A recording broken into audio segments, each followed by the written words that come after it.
Welcome back to the Sharon Jones Show. It is such a pleasure to be in the midst of a woman of God that's doing great things in our community for people that we know, people that we don't know, but we know that God is blessing and helping us to get resources, information about others and helping others. So I know everybody knows somebody that has had some criminal activity. So this young lady that's with me today is going to talk a little bit about things that can happen after the process and during the process. So how are you, Miss Waleisah? I'm doing well. How are you doing? Thank you for having me on the show. Yes, ma'am. Thank you for coming. What's the name of your company? NewLife-Second Outreach Incorporated.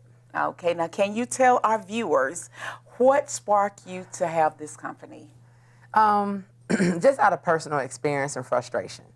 I used to run a major nonprofit organization. I also had my own restaurant. And getting in trouble behind for somebody else, I ended up going to prison. And I was in prison for a year. Wow. And despite having a master's degree, I ended up getting a second master's degree and working on my doctorate degree. I thought it was going to be easy. And when I got out, the world showed me that it wasn't easy. They, regardless of all the experience that I had, they were not willing to be as forgiving as a lot of them said that they were.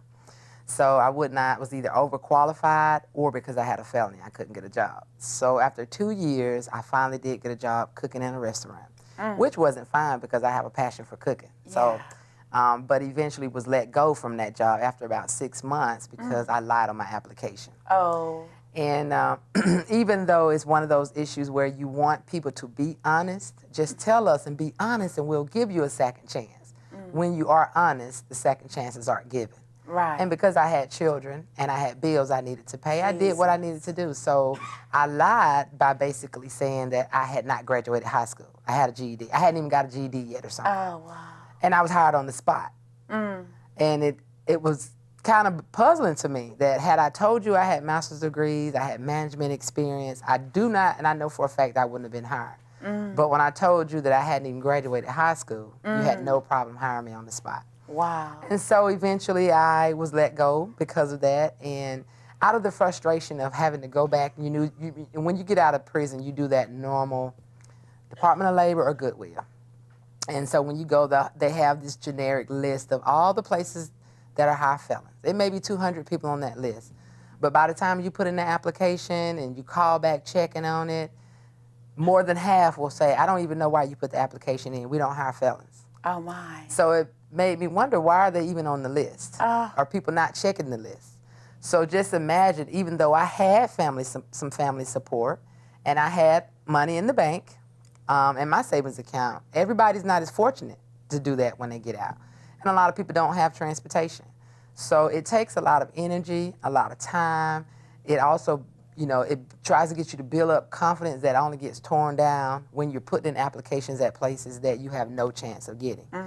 And so while I was actually in putting in some applications myself, I looked over and noticed that another young lady's resume was not up to par. And because I used to actually teach people, I used to hire people, fire people, train people, I actually walked her through and showed her how to do a better resume. And she said, well, you should be helping me. And so out of that came, I was having a lot of dreams and wondering what was going on in my dream where I was sitting behind a desk helping people. And I had the same dream for about 3 months. And I knew it couldn't have been anybody but God. This is what I want you to do. And at that time, I was homeless. And so I'm thinking, I know you don't want me to spend my money to help other people when I need help. But you can't question what's been given. And I know that when you give a vision, you're going to provide the provision. And so with that, I did my own 501c3. I found did all the steps, found the location, bought everything from every piece of paper to the equipment. Wow. And got business license and set up and just set up shop. Okay. And from that point, I worked off those very same lists that they would give you at these other places. I called the employers, I knocked on doors, I went in to visit them. And I want to know if you do hire people with felonies, misdemeanors. Will you hire somebody with this particular charge? Do you hire sex offenders? What are you willing to hire? Those that say they were willing to hire, we would put your name on a list and we would match our clients with you and send them to you. Those who are not willing to hire, we want to know why. We want to know what can we do to convince you. So a lot of time I'm actually advocating as to why you should. How you benefit your community by doing it. And a lot of employers chose not to because they've been burned by people who have come in and they're not really ready to change their lives. And they've made it bad for other people. But that's where I go in and try to correct it and say, you know what, if I can give you somebody who I know is deserving of this job, they've stayed out of trouble, but they just need a second chance, would you be willing to work with my clients? And they'll say, yeah. Wow. And so we'll send one person and they'll call. Now we've gotten it to the point where employers will actually call us. Oh, wow. And say, you know, we've enjoyed who you put us here. We're the best worker I've got. Oh. Can you send me some more? And that is what I do.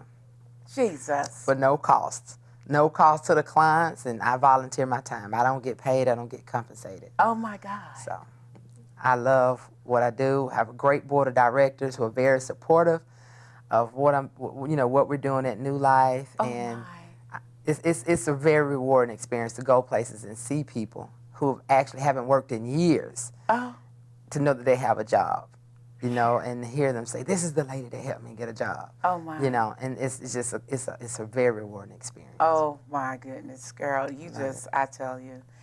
Very few you left. It's very few you left. So, we're going to go to a station break, and we're going to come back. And I just want to talk to you a little bit more about this. It's just so much information and so much that the viewers can gain. Because like I said, all of us know someone that needs your services. All of us do. Yeah.